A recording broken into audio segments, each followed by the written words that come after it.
আরে গোবিন্দ দাঁত মজে না, আরে গোবিন্দ দাঁত মজে না, আরে গোবিন্দ দাঁত মজে না, আরে গোবিন্দ দাঁত মজে না।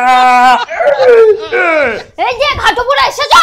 কেন কি হলো? কি আবার হবে, তোকে বিয়ে করতে আমার জীবনটা শেষ হয়ে গেল। বিয়ে করার আগে তো বলেছিলি গলার নেকলেস দেবো, কানে দুল দেবো, বিয়ের পর তো কিছুই দিলি না। হ্যাঁ, তো বিয়ের আগে তো তুমিও আমাকে বলেছিলি তোমাকে সুখ দেবো, শান্তি দেবো, বিয়ের পরে তুমিও আমাকে দিলি না।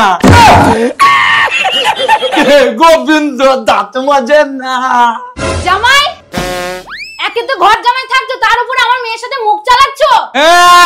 আপনাদের তো দুটো ফরচুনার আছে, আমাকে কোনোদিন চালানো শিখিয়েছেন? কই না তো। তাহলে যেটা আমি জানি সেটাই তো চালাবো না কে?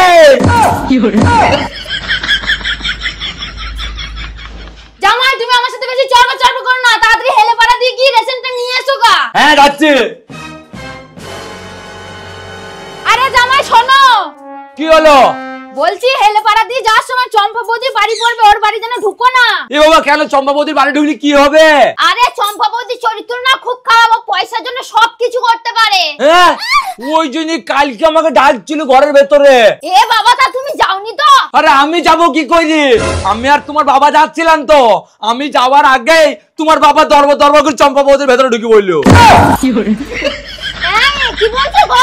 আসু কই ঘাটপুরা নিবংশে, ও কাজকে আমি দেখাবো মজা, ওই জন্য পুরোটাই বাড়িতে মন বসে না। আরে শাশুড়ি মা, আরে ফোনে